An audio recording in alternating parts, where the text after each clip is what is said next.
Bombardier and Gas, the top contenders in national off-road racing. And Daryl Curtis, always full of beans before the race. Or should that be pineapples? Let's just make sure I don't eat any tree stuff.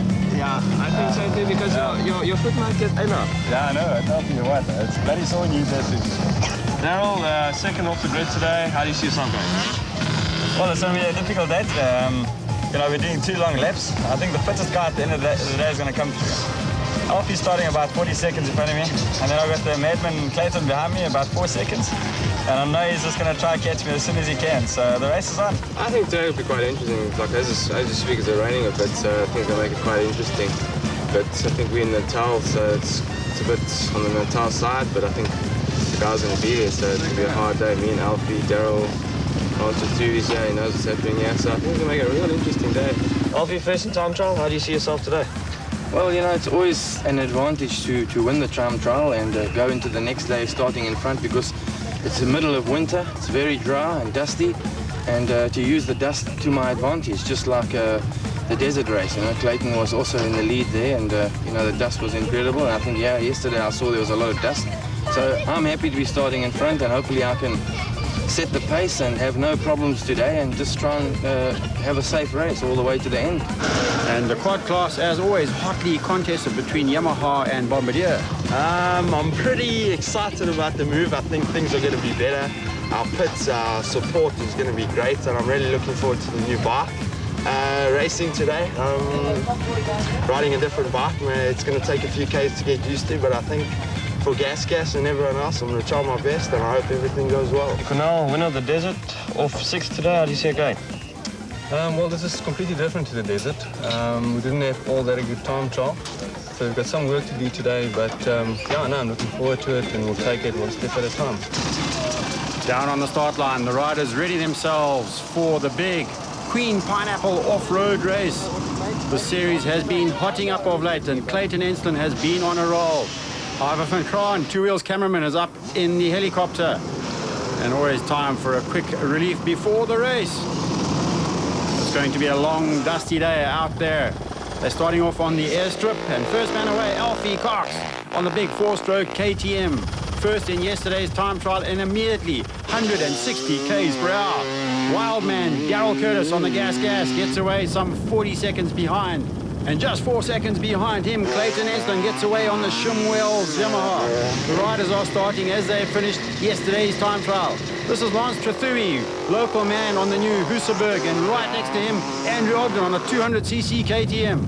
They fly along down that landing strip up north and then down south. The first of the quads gets away. That's Brendan Bardenhorst on the Yamaha Banshee. Next away, it's Jeffrey Wallater on bike number 6. Along the airfield and down the other side, and that's number 254, Brendan Else on the Ramco Racing KTM, followed by Adrian Vanner on a gas. Jeffrey Wallater holds off a Grand Wheel on bike number 15, and in amongst the bikes, it's Brendan Bardenhorst on that flying Yamaha Banshee. Along comes Leon Pretorius from Kuppel on a Yamaha, followed by one of the Hluhluwe Yamaha riders.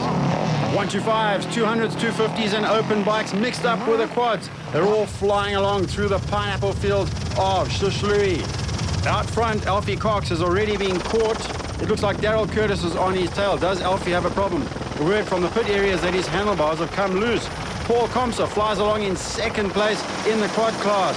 But out front, it's all Brendan Bardenhorst on that Yamaha Banshee, waving to one of the broken-down riders. The Bombardier is well in attendance. That looks like Jacques Struvig on that big Bombardier. Out front, Clayton Enston has hit the lead. Alfie's handlebars have come loose. Clayton Enston, taking advantage of that situation, has flown to the front of the field on the 250cc Hluhluwe Yamaha. Alfie's having to take it easy as they come down through this pass and up the other side. Stylish as ever on the 4-stroke KTM.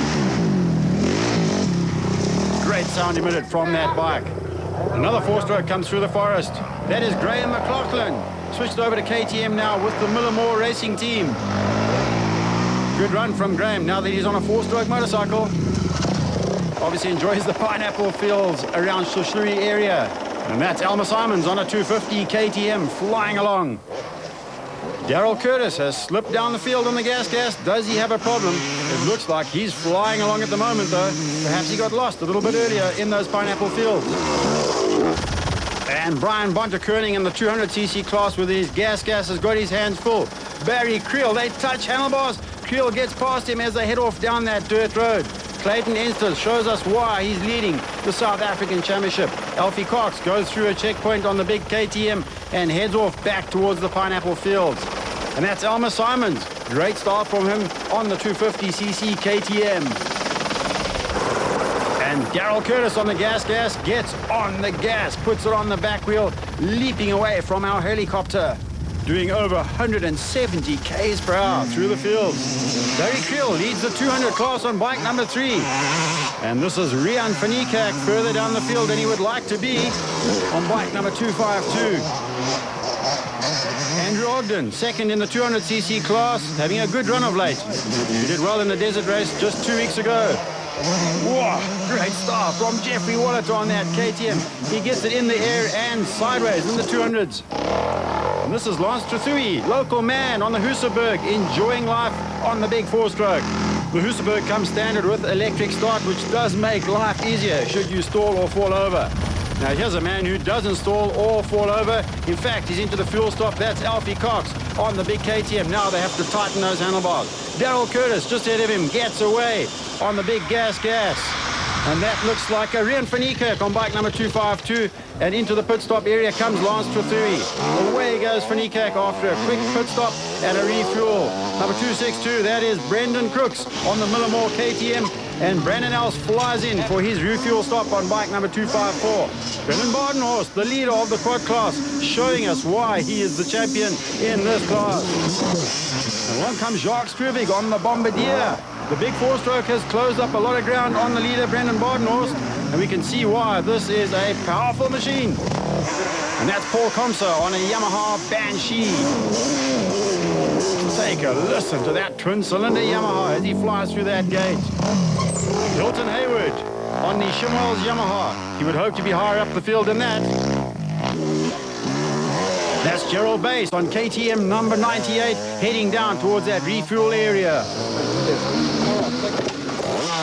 Ashley Richards gets his bike fired up and heads back out into those Pineapple Fields. Brian Bonter-Koenig has obviously crashed and broken that crash helmet. Not happy about the situation on that 200 gas. Johan Steenkamp refuels the big Bombardier. Can't see where he's going. He's got dust in his eyes. Louis Bossoff heads off on the Sally's Yamaha Banshee quad. Time for some Red Bull. And through those Pineapple Fields goes Vickers Buerta, riding in the clubman's class. The largest pineapple growing area in the world, and the most productive, I'm told. Take a look at Clayton Enstern as he flies along through those pineapples. 40-second lead now over Alfie Cox. Alfie has tightened those handlebars and is charging. Flat out, 170 k's an hour. Then he brakes hard for that corner, throws it left and back on the power. Alfie Cox, the king of the desert. Enslin through the river crossing, up and away. Alfie Cox, a little bit slower through this section. We can see why Clayton is pulling away. Graham McLaughlin comes through on the big 4-stroke KTM. He's used to riding a CR 500 Honda. Big change for him. Elmer Simons showing us why he's one of the top contenders in the 250 class.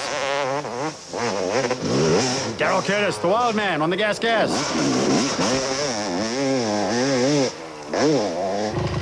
And this is Shimwell's Yamaha rider, Gray Dick. Big 4-stroke doing well on this open course. And that's Barry Creel leading the 200cc class on that KTM. Nice line from him. He's got his goggles off though. Ooh, I hope he doesn't get too much dust in the eyes.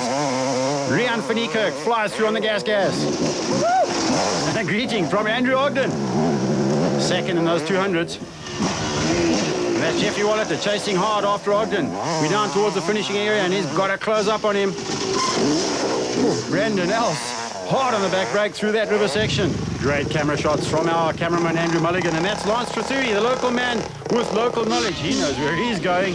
Brendan Badenhorst then leading the quad class, and yet he takes out our camera crew. And Paul Komsa comes flying through on that Banshee Yamaha.